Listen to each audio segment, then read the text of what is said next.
तो आज हम लोग इंडियन इकोनॉमिक डेवलपमेंट में जो फर्स्ट चैप्टर चल रहा था, यानी फर्स्ट चैप्टर कौन सा कि Indian economy on the eve of independence, यानी स्वतंत्रता के संध्या पर भारतीय अर्थव्यवस्था की क्या स्थिति थी, ये हम लोग पढ़ रहे थे। पार्ट 1 में हम लोग पढ़े, पार्ट 2 में पढ़े, 2 पार्ट कंप्लीट हो गया। आज अंतिम पार्ट चल रहा है, ठीक है। तो आज इस अंतिम पार्ट में हम लोग बात करेंगे कि और कुछ जो सेक्टर्स छूट गए हैं उनकी बात करेंगे और उनको लेकर के चेक करेंगे कि आखिरकार इन सेक्टर्स की क्या स्थिति थी, कब, जब अंग्रेज देश छोड़ के गए। तभी तो आगे पता चलेगा बाकी के चैप्टर्स में कि वास्तव में अगर उन्होंने जो दिया कैसा था, उसके बाद हम लोगों ने किस रूप में उसको डेवलप किया। चलिए, तो दूसरा जो क्षेत्र आता है जानने का, चेक करने का कि अंग्रेजों ने इस क्षेत्र में कुछ किया कि नहीं किया, वह है डेमोग्राफिक प्रोफाइल। सीधी सी बात है, डेमोग्राफिक प्रोफाइल का मतलब होता है कि किसी भी कंट्री में जनसंख्या की स्थिति, ठीक है, मतलब जनसंख्या का कंपोजिशन, जनसंख्या के घटने बढ़ने का दर, जनसंख्या में जो कुछ भी कंपोजिशन है उसकी स्थिति अच्छी थी कि बुरी, और उसमें क्या क्या इंडिकेटर्स थे जनसंख्या के, जिससे कि पता चले कि उस समय जो पॉपुलेशन था अर्थव्यवस्था के लिए उचित था कि नहीं। सीधी सी बात है, यहां हम लोग ऐसा नहीं पढ़ रहे हैं कि पॉपुलेशन घट गया कि पॉपुलेशन बढ़ गया। पॉपुलेशन का किसी भी देश में जो मतलब होता है वो इसी सेंस में होता है कि हमारी अर्थव्यवस्था के लिए वो जनसंख्या सहायक है या नहीं है। देखते हैं, तो इंडिकेटर के माध्यम से जब हम पता करना चाहेंगे तो पता करने से पहले, हालांकि अलग से क्लासेस चलेगा इंपॉर्टेंट क्वेश्चंस का, फिर भी कुछ समय के लिए अब इस टॉपिक में एक क्वेश्चन आता है।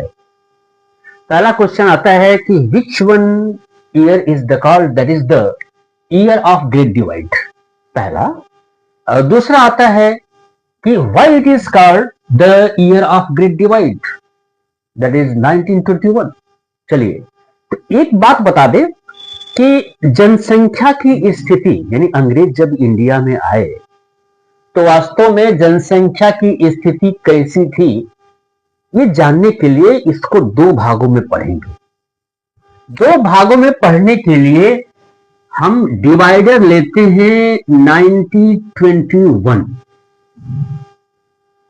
एक बात बता दें आपसे कि सर्वप्रथम इंडिया में अगर पॉपुलेशन सेंसस है ना, यानी जनसंख्या की गणना की शुरुआत की बात करें तो 1881 में शुरुआत हुआ था और उसके बाद हर 10 साल के बाद जनसंख्या की गणना इंडिया में होती थी।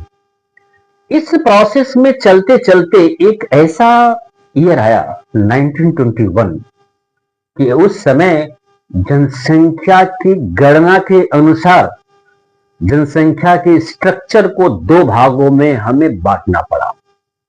क्यों बांटना पड़ा? इससे पहले की जनसंख्या के घटने बढ़ने की जो स्थिति थी, तो ये आपका पहला हो गया, और इसके बाद की जनसंख्या की घटने बढ़ने की जो स्थिति थी वो 2 हो गया।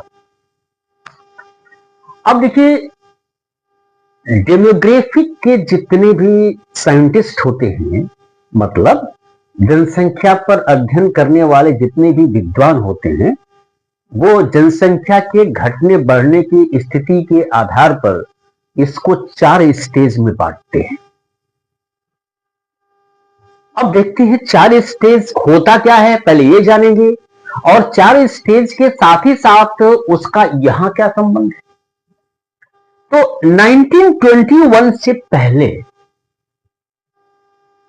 पीछे जितना भी देखेंगे, अधिकांशतः जो डिकेनियल ईयर्स था, हर 10 वर्ष के स्थिति में बाद में जो जनगणना होती थी, तो उसमें जनसंख्या स्टेगनेंट होता था, स्थिर रहता था लगभग, यानी नाम मात्र की वृद्धि होती थी या एज इट इज रहता था। और इसके पीछे कारण था कि उस समय बर्थ रेट और डेथ रेट दोनों अधिक होता था। तो बर्थ रेट डेथ रेट दोनों अधिक रहता था। अब मान लीजिए दोनों अधिक हो या दोनों कम हो, तो ऐसी स्थिति में दोनों में अगर थोड़ा सा चेंज ना हो तब तो कोई परिवर्तन नहीं ना होगा। यानी जितने लोग मरे 1000 में से और फिर जितने लोग जन्म लिए 1000 में से, दोनों की अगर संख्या बराबर हो तो ओवरऑल जनसंख्या में तो कोई फर्क नहीं पड़ेगा। यही स्थिति थी 1921 से पहले, जिसको फर्स्ट स्टेज दिया गया। तो फर्स्ट स्टेज का पहचान क्या होता है? पहचान होता है जिसमें बर्थ रेट और डेथ रेट दोनों हाई हो। देखिए ध्यान दीजिए, बर्थ रेट डेथ रेट दोनों हाई हो, है ना। अब यहां यह भी कह सकते हैं कि दोनों लो हो, तब भी हो सकता है। तो दोनों हाई हो या दोनों लो हो का मतलब क्या हुआ कि आप देखेंगे कि मान लीजिए कि अगर देखा जाए 1921 से पहले, तो ऐसे कंडीशन में निश्चित तौर से लगभग अगर स्थिति चेक किया जाए यानी 1921 से पहले, तो बर्थ रेट 48 पर 1000 था और डेथ रेट 40 पर 1000 था। नाम मात्र का यानी 48 में से 8 बच जाते थे। तो उसी रेट से जनसंख्या बढ़ती थी, तो नॉमिनल इंक्रीमेंट होता था जो ना के बराबर, जिसको फर्स्ट स्टेज दिया गया। तो 1921 से पहले इंडिया की जो डेमोग्राफिक कंडीशंस थी, जो स्ट्रक्चर था, उसमें दोनों बर्थ रेट डेथ रेट दोनों हाई था, जिसको फर्स्ट स्टेज कहा गया। 1921 के बाद चाहे वो 1931, 1941, 1951 ऑनवर्ड्स अगर जाते हैं कुछ समय तक, और विशेष रूप से बहुत दूर अभी जाने की आवश्यकता नहीं है, क्योंकि हम लोग स्थिति पढ़ रहे कब, जब इंडिया इंडिपेंडेंट हुआ तब की। तो बहुत दूर मत जाइए, आप 1940 तक आइए। तो उस स्थिति में क्या हुआ? उस स्थिति में जो बर्थ रेट था वो तो हाई एज इट इज था, लेकिन डेथ रेट थोड़ा सा कम हुआ। यहां पर स्थिति ऐसी क्यों थी कि उस समय, क्योंकि यहां पर बर्थ रेट डेथ रेट दोनों हाई था। डेथ रेट हाई क्यों था? क्योंकि उस समय ऐसी बीमारियां होती थी, एपिडेमिक्स होते थे, ठीक है, जिसका कोई इलाज नहीं होता था, थूक के भाव से लोग मर जाते थे। आप जानते ही हैं कि बच्चों का वो भी जन्म लेने के बाद इम्यून सिस्टम बहुत ही मजबूत नहीं होता है, और ऊपर से ऐसी महामारी थी कि उस समय कोई टीकाकरण नहीं होता था, वैसे कोई मतलब कोई मेडिसिन भी नहीं था, जिसकी वजह से ऐसा हुआ। लेकिन बाद की स्थिति में थोड़ा सुधार हुआ, थोड़ा सा हुआ, ज्यादा नहीं, जिसकी वजह से डेथ रेट थोड़ा सा कम हुआ। अब बर्थ रेट तो आप जानते ही हैं कि उससे संबंधित जितने भी फैक्टर्स होते हैं जो यहां थे 1921 से पहले, वो यहां भी थे। तो ऐसी स्थिति में अब पॉपुलेशन का जो ग्रोथ है वो थोड़ा बढ़ने लगा, बहुत ज्यादा नहीं, जिसकी वजह से 1921 के बाद, चाहे 1931 की बात करें या 1941 की बात करें या 1951 की बात करें, बहुत आगे की बात नहीं करेंगे, क्योंकि हम लोग पढ़ रहे हैं वहां की समय की स्थिति जिस समय अंग्रेज भारत छोड़ के गए। तो ऐसे कंडीशन में थोड़ा थोड़ा पॉपुलेशन बढ़ना शुरू किया। वो स्टेज सेकेंड था। सेकेंड क्यों था? क्योंकि डेथ रेट कम होने लगा, डिक्रीज होने लगा, ठीक है। Birth rate as it is जैसे था वैसे ही रहा, तो सेकेंड स्टेज था। फिर आगे जब थर्ड स्टेज में आते हैं, फोर्थ स्टेज में आते हैं, तो थर्ड स्टेज हो या फोर्थ स्टेज सभी बर्थ रेट और डेथ रेट के घटने बढ़ने की स्थिति में थी। तो बहुत आगे अभी जाने की आवश्यकता नहीं है, क्योंकि हमारा जो क्वेश्चन है वो ये है कि 1921 को the great year of great divide क्यों कहते हैं। तो यही पॉपुलेशन का जो स्ट्रक्चर है दो भागों में बांट दिया। 1921 से पहले जो ग्रोथ ऑफ पॉपुलेशन था वो स्टेगनेंट था, स्थिर था, और 1921 के बाद थोड़ा थोड़ा बढ़ने लगा, इसीलिए 1921 को डिवाइडर माना गया। चलिए अब आगे चलते हैं। तो पॉपुलेशन की स्थिति को जानने के लिए, पॉपुलेशन का संबंध किससे है? समाज से, सोसाइटी से है। तो स्थिति की जानने के लिए कुछ उसकी पहचान होती है, कुछ उसके इंडिकेटर्स होती है।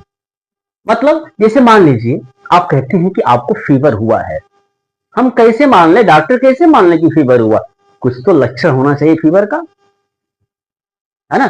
यानी आपको मान लीजिए कि शरीर टच करे तो गर्म लगे, थर्मामीटर लगाए तो टेम्परेचर यानी पारा हाई दिखाए। इसी तरह से जो पॉपुलेशन की स्थिति थी उस समय, जैसा कि अभी मैंने आपको बताया, तो ऐसे कंडीशन में क्या ऐसी चीजें थी जिससे पता चला कि पॉपुलेशन यहां के लिए उचित था कि नहीं, यहां की आर्थिक स्थिति के विरुद्ध था या उसके फेवर में था। इसके लिए कुछ इंडिकेटर हैं, क्योंकि ये सभी स्थितियां समाज में होती हैं, इसलिए इसे सोशल इंडिकेटर कहते हैं।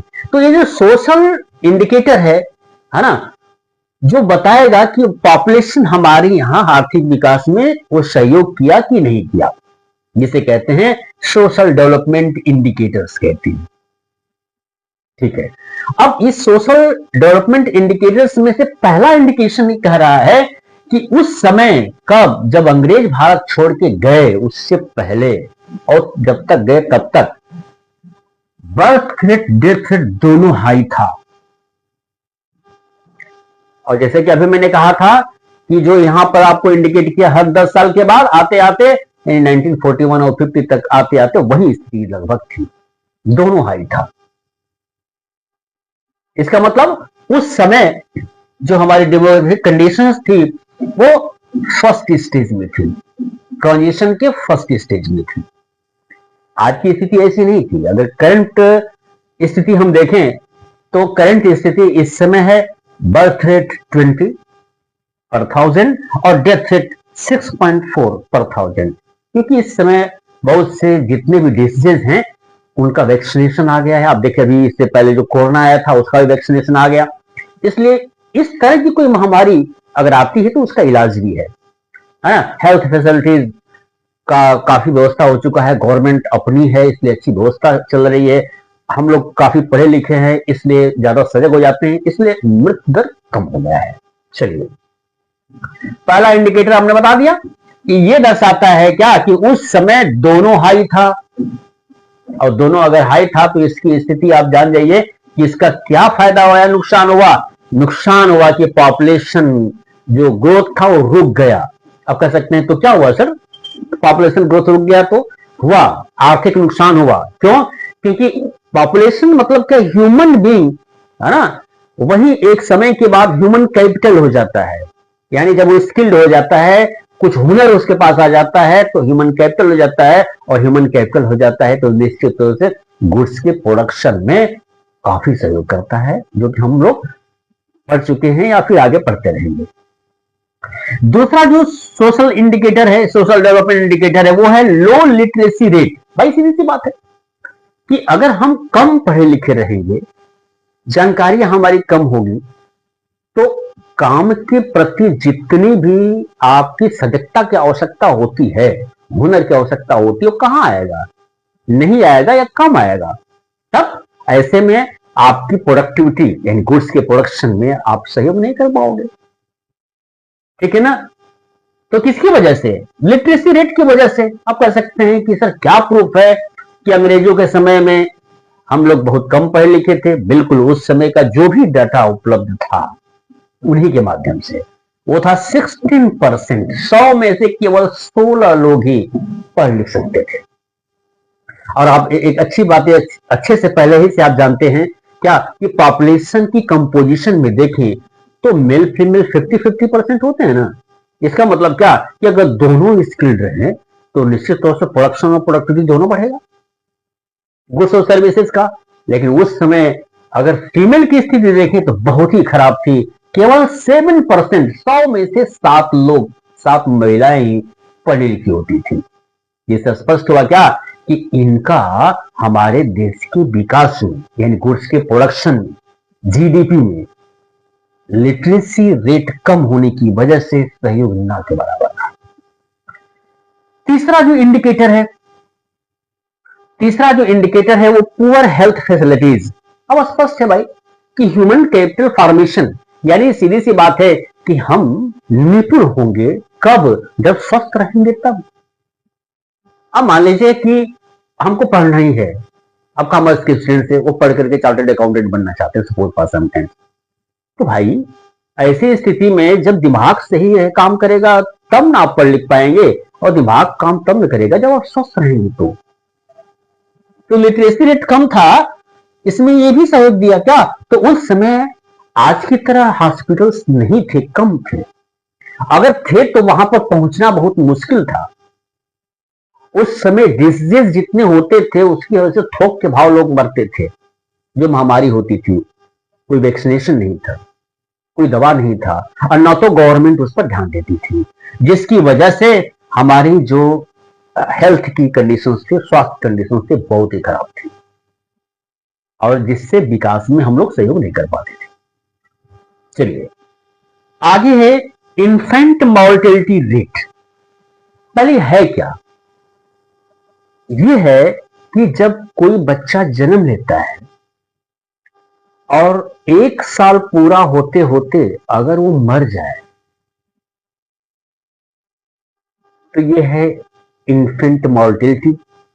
अब रेट क्या है भाई, तो अगर 1000 बच्चे जन्म लें और उसमें से 1 साल पूरा होने से पहले ही जितने बच्चे मरे 1000 में से, तो वही रेट हो जाता है कौन सा, इन्फेंट मॉर्टेलिटी रेट। और उस समय किस समय भाई, यानी अंग्रेजों के समय की स्थिति की बात करें 41 से लेके 50 तक बहुत हाई था, 218 बच्चे मरते थे 1000 में से। आज ऐसी स्थिति नहीं है क्योंकि आज हेल्थ फैसिलिटी बहुत ही अच्छी है, जागरूकता बहुत ही अच्छी है, लोग काफी ध्यान दे रहे हैं ह्यूमन कैपिटल पर, इसलिए बच्चों पर भी ध्यान दे रहे हैं। इसलिए अगर 2015 की डाटा देखें तो पर 1000 केवल 37 है इन्फेंट मॉर्टेलिटी। अभी भी थोड़ी अधिक ही है लेकिन पहले से बहुत ही कम है। चलिए नेक्स्ट वन जो सोशल डेवलपमेंट इंडिकेटर है वो है लो लाइफ एक्सपेक्टेंसी। अब देखिए लाइफ एक्सपेक्टेंसी क्या होता है, जब कोई बच्चा जन्म लेता है तो अमूमन मान के चला जाता है तो 100 साल तक जिंदा रहेगा। चलिए ठीक है, लेकिन वास्तव में देखा जाए तो उस समय क्या ऐसा था, नहीं था। उस समय जन्म लेने के बाद औसतन 32 साल तक ही लोग जिंदा रह पाते थे। यानी जो लाइफ एक्सपेक्टेंसी थी to survive in the world जन्म लेने के बाद, वो केवल आपका बहुत ही कम था। वो कितना था, 32 ईयर्स था। 100 साल में से केवल 32 साल। आज ऐसा नहीं है, आज तो 69 ईयर्स तक हो गया है कि जन्म लेने के बाद औसतन, मैं औसत डाटा दे रहा हूं, और इकोनॉमिक्स में औसत ही, एवरेज ही इस्तेमाल किया जाता है, जैसा कि आप जानते हैं स्टेटिस्टिक्स में। तो ऐसी कंडीशन में हम आराम से कह सकते हैं कि उस समय जो लाइफ एक्सपेक्टेंसी थी बहुत ही कम थी आज की तुलना में। भाई क्यों, क्योंकि ये सभी जितने भी स्वास्थ्य वर्धक चीजें थी, यानी हमें स्वास्थ्य को मेंटेन करने के लिए चाहे न्यूट्रिशन हो, चाहे वो दवा हो, चाहे वो डॉक्टर्स हो, चाहे वो हॉस्पिटल्स हो, वो ना के बराबर था। इसीलिए लोग जन्म के बाद लंबे समय तक नहीं जीते थे। तो पक्का है कि अगर हम 32 साल के समय मर जाते हैं तो हम कंट्रीब्यूशन तो 32 साल तक ही कर पाएंगे ना। और अगर दूसरा कोई 69 ईयर्स तक जिंदा है, इसका मतलब क्या, उसका इस्तेमाल देश के विकास में अधिक हो रहा है, जो कि इस समय हो रहा है, पहले नहीं था। तो ये जो आपको सोशल डेवलपमेंट इंडिकेटर दिखा, इससे क्या पता चला? स्पष्ट आप तो कह सकते हैं सर डेवलपमेंट को तो हटा ही दीजिए। तो उस समय जो आपकी डेमोग्राफिक कंडीशन थी, प्रोफाइल थी, स्ट्रक्चर था, वो हमारे देश के विकास के लिए बहुत ही पुअर था। आप साफ साफ कह सकते हैं बैकवर्ड था। चलिए इस सेक्टर के विषय में भी हम लोग जानकारी प्राप्त कर लिए। अब उठाते हैं दूसरा सेक्टर, इंफ्रास्ट्रक्चर।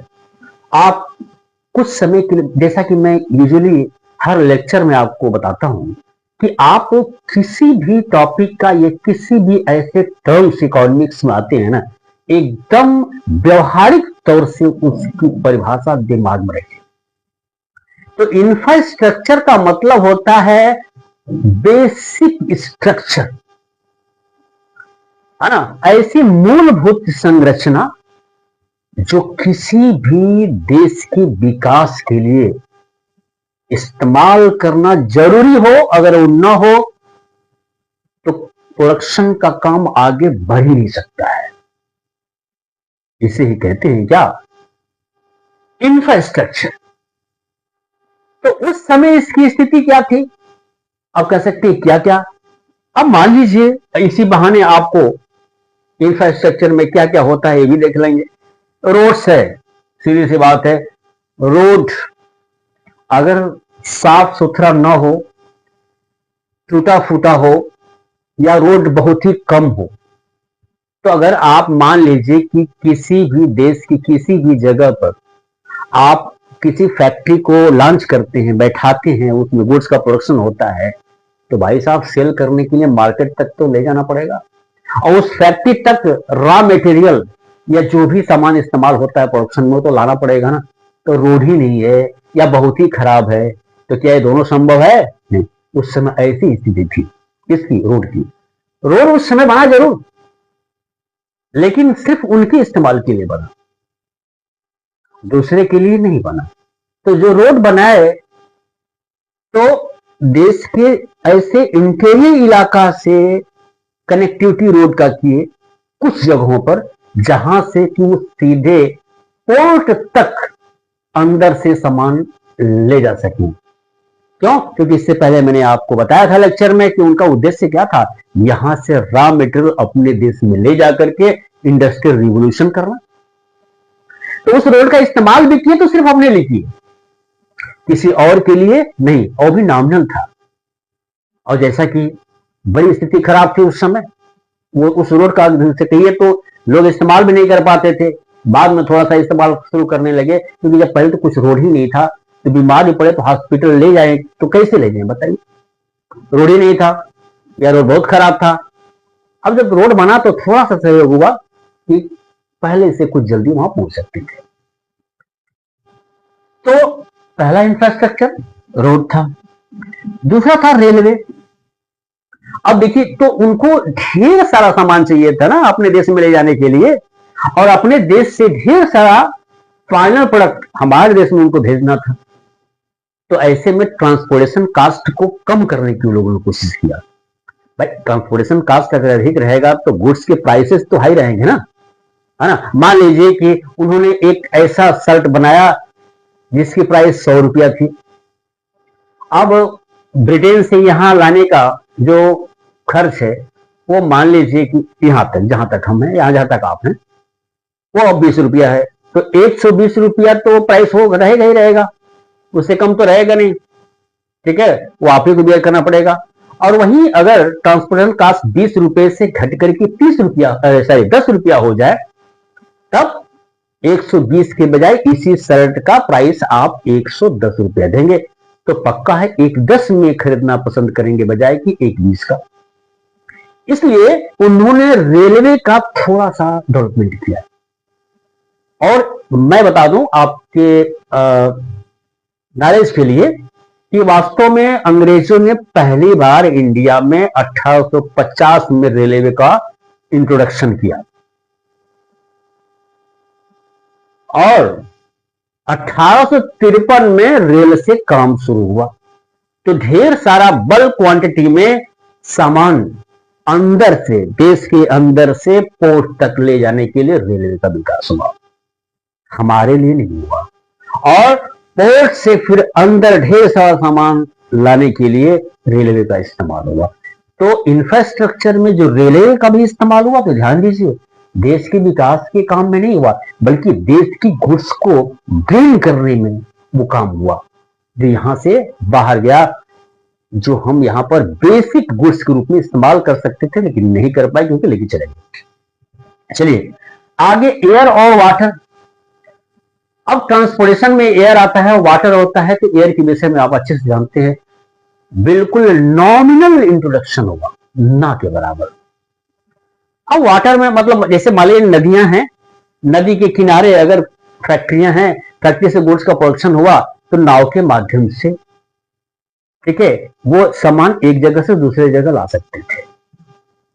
और उस समय शिप्स के विशेष रूप से अगर हम बात करें, तो बहुत ज्यादा शिप्स का डेवलपमेंट वहां नहीं हुआ अंग्रेजों के समय में। इसके पीछे रीजन था कि पहले तो अगर देखा जाए तो इंटरनेशनल लेवल पे जितना कंपटीशन था, हम लोगों की स्थिति ऐसी नहीं थी कि हम लोग कंपीट कर पाए।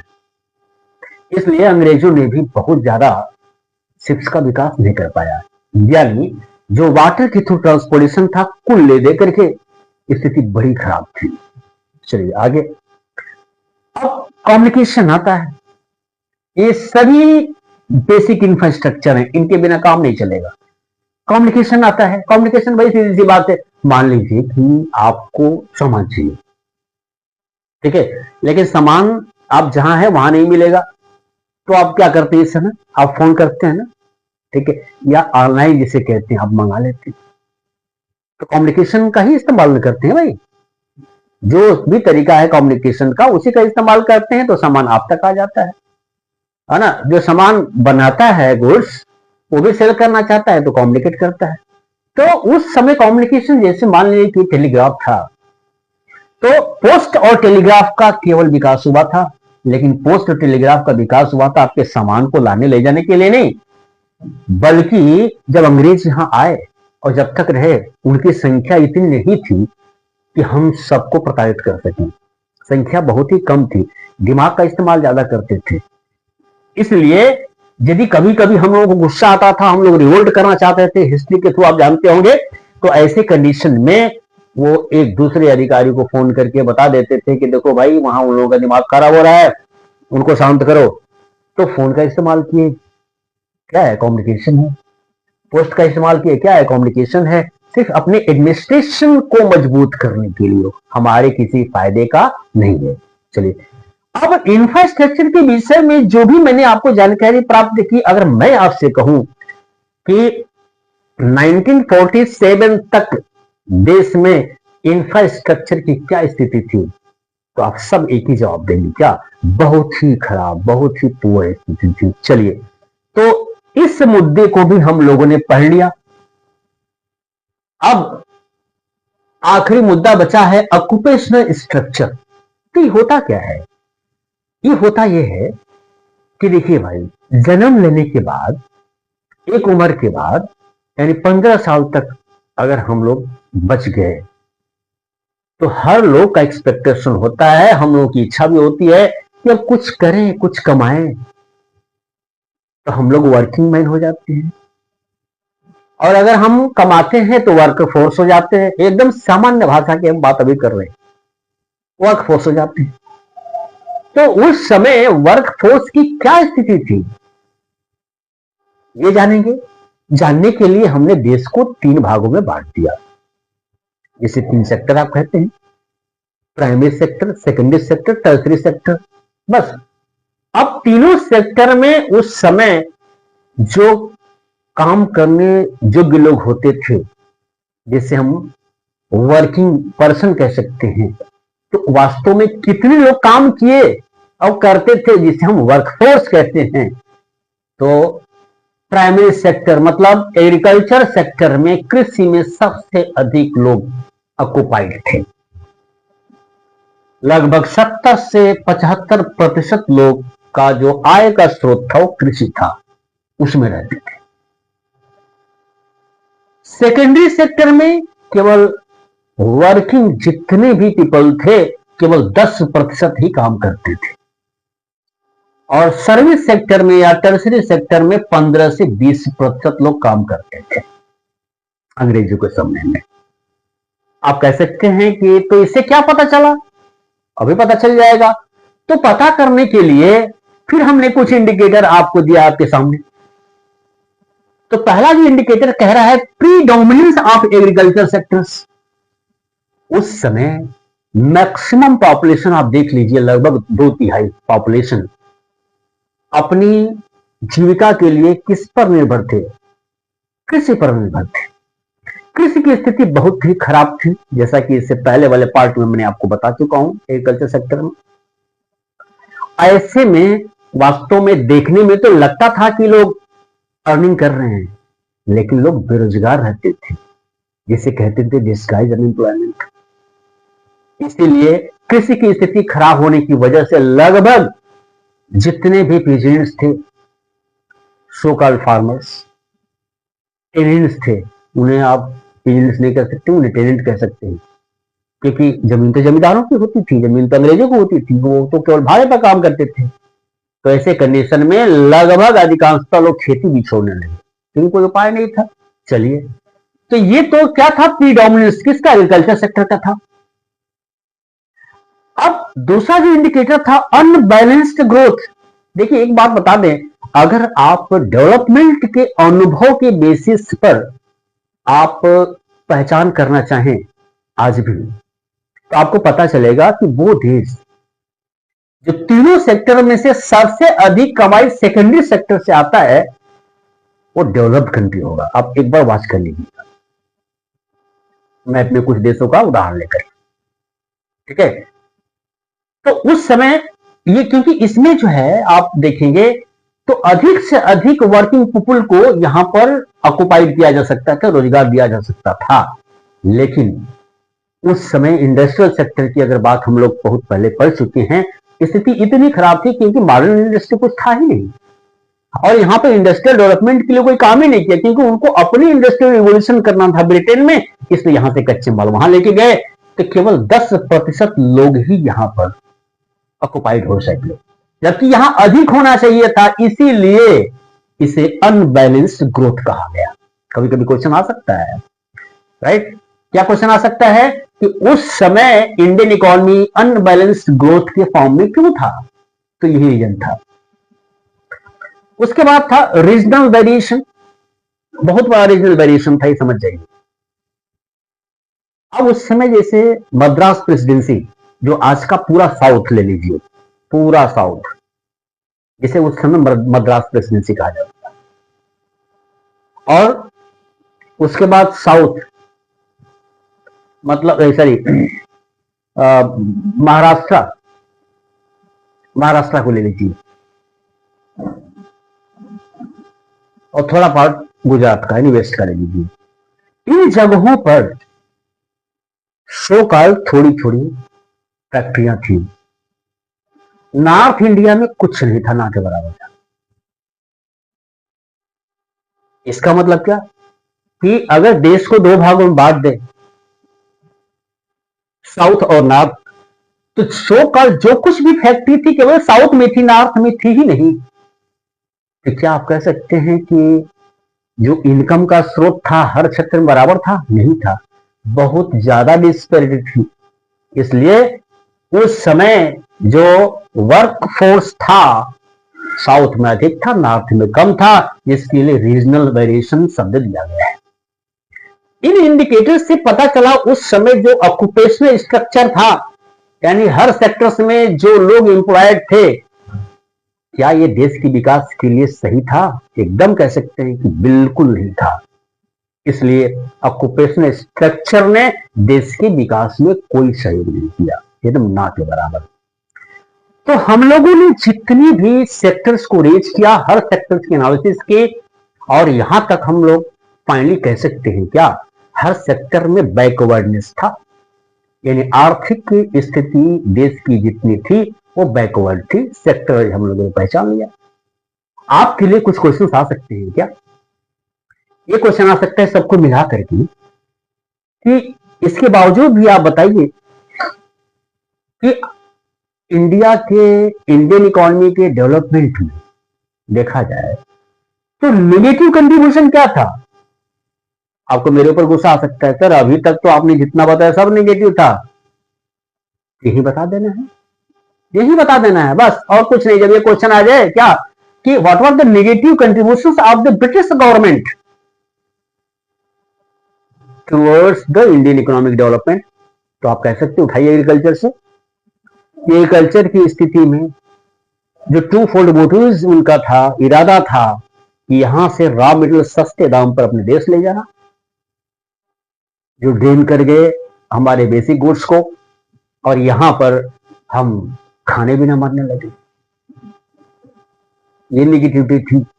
हमारे यहां जो हैंडीक्राफ्ट्स इंडस्ट्रीज थी वो नष्ट होने लगी, और जिसकी वजह से हमारे यहां लोग अनएम्प्लॉयड होने लगे, क्योंकि जानबूझकर उन लोगों ने डिइंडस्ट्रियलाइजेशन किया, और हमारे यहां अपने जो फाइनल गुड्स को प्रोड्यूस करते थे उसका मार्केट बना दिए। ये निगेटिविटी थी। साथ ही साथ आप कह सकते हैं कि इन लोगों ने रोड बनाया अपने लिए, हमारे लिए नहीं। डिटेल में मैं अभी आपको इसके पहले बताया था। रेलवे का इंट्रोडक्शन हुआ, वो अपने लिए बनाए, हमारे लिए नहीं बनाए, हमारे किसी काम का नहीं था। एयर वाटर का कोई डेवलपमेंट नहीं हुआ था। कम्युनिकेशन का विकास हुआ सिर्फ अपने लिए। क्यों वेट, इसको फिर रिपीट नहीं करना चाहते हैं, अभी मैंने इससे पहले बताया था। हेल्थ का कोई डेवलपमेंट नहीं हुआ था। और हमारे यहां अगर सही ढंग से कहिए तो किसी भी सेक्टर्स में इन लोगों का कंट्रीब्यूशन नेगेटिव था, पॉजिटिव नहीं था।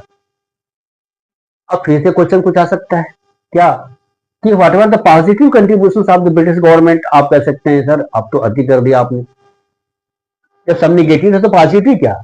कुछ था, गलती से वो नहीं समझ पाए। वो तो हम लोगों का विनाश करने के लिए आए थे, एकदम सीधी सी बात कहिए तो। लेकिन कुछ हम लोगों ने पकड़ लिया क्या, जब वो यहां पर कमर्शियल कल्टीवेशन की शुरुआत की, एग्रीकल्चर की शुरुआत की, उससे पहले हम लोग कई क्रॉप्स के विषय में जानते ही नहीं थे। हम लोग जानते थे कि केवल खाने पीने के लिए जो फूड ग्रेन्स का प्रोडक्शन करिए, यानी केवल हम लोग सब्सिस्टेंस फार्मिंग के विषय में ही सोच सकते थे, है ना। यानी एग्रीकल्चर प्रोडक्ट को हम सीधे बेच सकते हैं, उससे कैश पैसा आ सकता है, इसके विषय में हम लोग नहीं जानते थे। लेकिन इंडिगो की खेती के माध्यम से इन्होंने कमर्शलाइजेशन ऑफ एग्रीकल्चर की पहचान करा दी। चलिए, एक कहा जाता है बात में क्या आप दो तरह कह सकते हैं कि एक गिलास आधा खाली है या एक गिलास आधा भरा है। तो अब ये जब क्वेश्चन पूछेगा ना तो आधा भरा वाले दिमाग में रख के तब हम सोचेंगे, नहीं तो गुस्सा आ जाएगा तो आप निगेटिव लिख देंगे। ठीक है, चलिए दूसरी बात, रोड का विकास, रेलवे का विकास, कम्युनिकेशन का विकास किया जरूर, भले अपने लिए किया, लेकिन जब चले गए तो हमारे काम में आया ना। और हमें इससे क्या सीख मिली? ये जो इंफ्रास्ट्रक्चर है अगर इसको हम डेवलप करेंगे तो हमारे यहाँ इंडस्ट्रियल डेवलपमेंट निश्चित तौर से होगा और मार्केट में इन प्रोडक्ट को सेल करने में सहूलियत मिलेगी। इसलिए ये क्या था, पॉजिटिव था। इस ढंग से कुछ जो भी पॉजिटिव था उसको पॉजिटिव लेकर के अगर हम सोचेंगे तो आपका आंसर भी पॉजिटिव होगा। तो निश्चित तौर से इस चैप्टर में जितनी भी हम लोगों ने बात की डिटेल्स में, इससे भी जितने भी क्वेश्चंस होंगे ना, एक बार पार्ट 1, पार्ट 2, पार्ट 3, इन तीनों पार्ट को इस चैप्टर में एक बार आप ध्यान से पढ़िएगा, पूरे क्वेश्चंस के आंसर आ जाएंगे। आज इतना ही, फिर आगे मिलते हैं। धन्यवाद।